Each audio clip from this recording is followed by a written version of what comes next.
Hi, everybody, and welcome to another episode of Rich's String Theories. Today, I'm going to show you how to play the guitar to Elvis Costello's New Amsterdam. Now, this is definitely one of my favorite Costello tunes to play on the guitar, but I also think it's just a great song in general for working on rhythm guitar fundamentals. So let's get to it. Now, I just wanted to mention a few things before we get started. The first is that the song is in 3/4 time, and that's something that you do want to be aware of when focusing on your strumming pattern. So with 3/4 time, it has that classic waltz feel of 1, 2, 3, 1, 2, 3, 1, 2, 3, with the accent on the first beat of each bar. So when I'm strumming with a feel of 1 and 2 and 3, 1 and 2 and 3, 1 and 2 and 3, 1 and 2 and 3.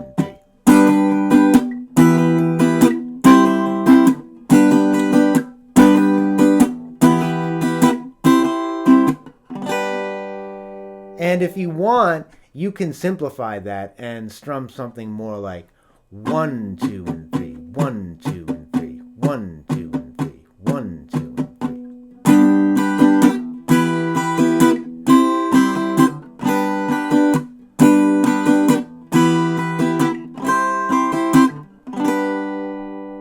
3. Either way. The other thing is that I like to use the C-shaped bar chord in situations where it would be more standard to play an A-shaped bar chord. And you'll see that I do that in this song. And the reason that I do is I really like the sound of the C-shaped bar chord. It has a very full, lush sound to it. And I think that's because with a C-shaped bar chord, you hear the full major triad in the lower notes, which you don't hear with an A-shaped bar chord. You're just hearing the fifth. Or with the E-shaped bar chord. Same thing. So for those of you who aren't currently using the C-shaped bar chord, I really encourage you to begin incorporating it into your playing. But enough introduction. Let's move on to the verses.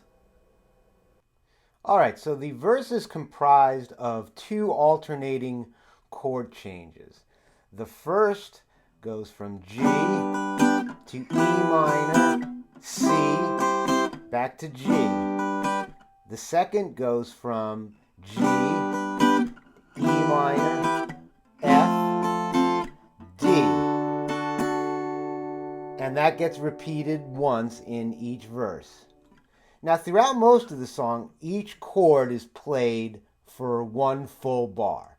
And remember that we're talking about 3/4 time. So that's each bar has 3 beats. All right? So let's take a closer look at what I'm actually doing here.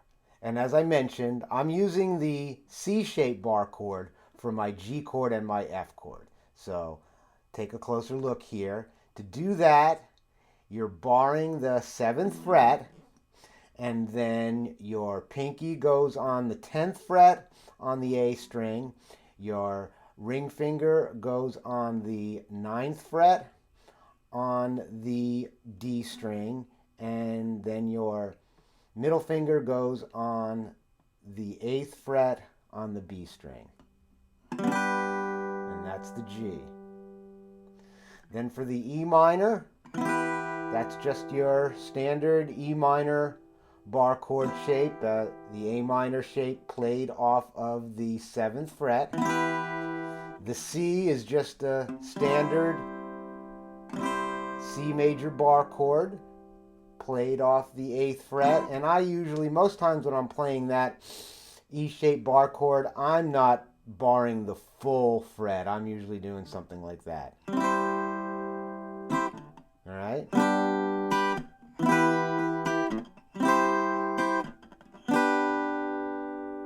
And then the next part of the verse goes from G, E minor, F, D. So once again, we're playing that G shape, E minor shape, F shape, which is that C-shaped bar chord again. So you're barring that 5th fret. Then the pinky goes on the 8th fret on the A string. The ring finger is on the 7th fret on the D string, and the middle finger is on the 6th fret on the B string. And then finally for the D, I play the D like this. I play it off an open D string. So I'm playing the open D string. Then my ring finger is on the G string on the 7th fret. My pinky is on the B string on the 7th fret. And my index finger is on the E string on the 5th fret.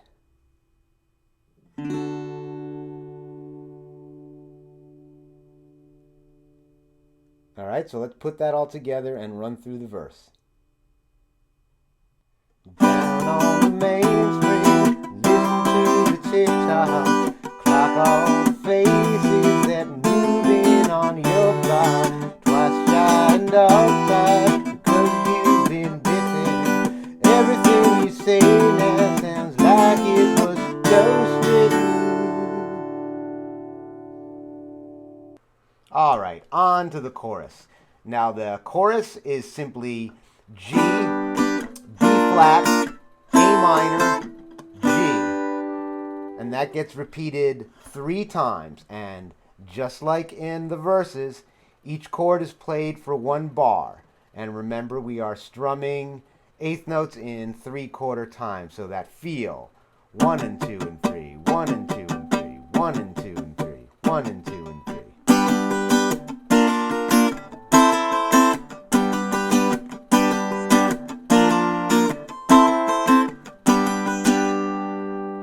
Let's take a closer look at what I'm actually playing.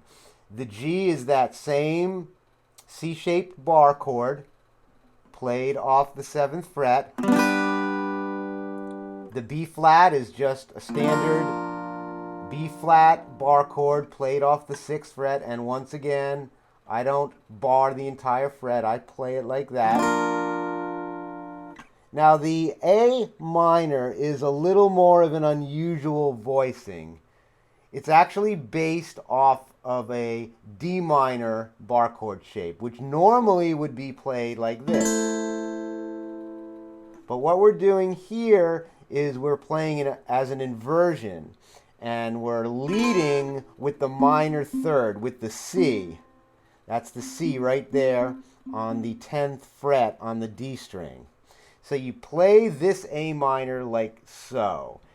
Your ring finger is on the 10th fret on the D string.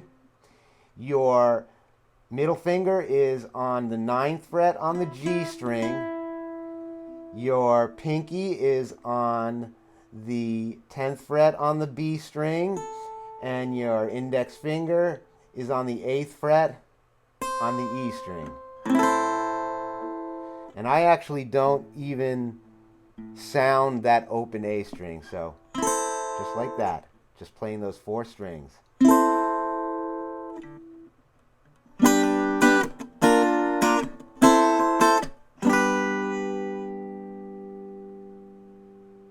New Amsterdam has become much too much, till I had the possession of everything she touches, till I step on the brake to get out of her clutches, till I speak double Dutch to a real double Duchess.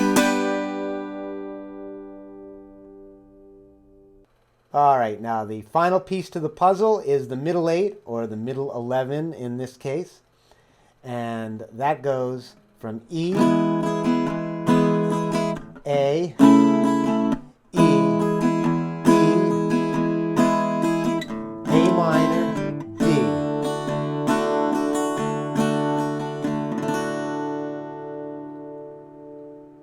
So let's take a closer look at what I'm playing.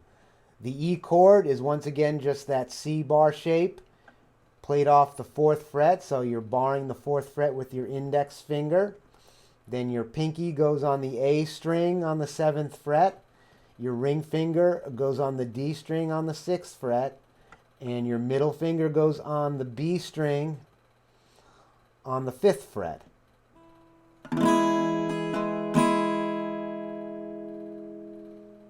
Then the A chord is just your standard A bar chord, except in this case, you're playing it as an inversion. The bass note is not going to be the root note, the A, it's going to be the C sharp. And I imagine that this would most normally be notated as an A C sharp slash chord.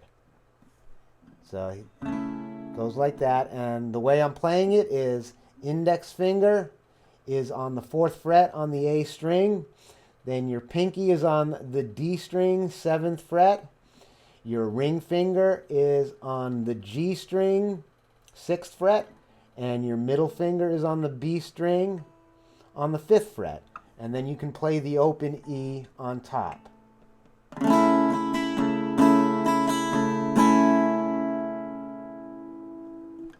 Then your A minor is just a standard A minor played in open position. And the D, standard D played in open position.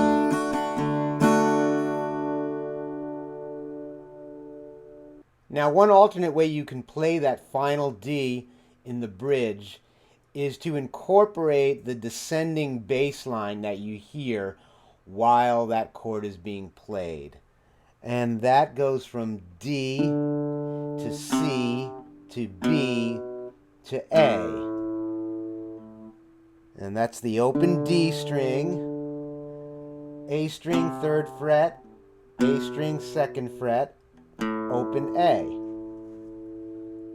And the way you play it is you hit each note on the first beat of each bar. Something like this.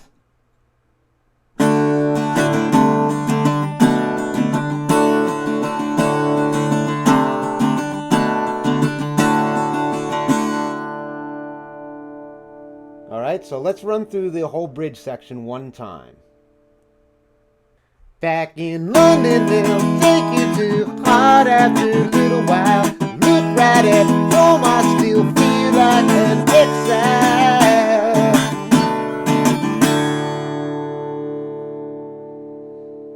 Well, that's all the time we've got for today. I hope you found this lesson helpful. Please remember to subscribe to my channel. And until next time, keep practicing.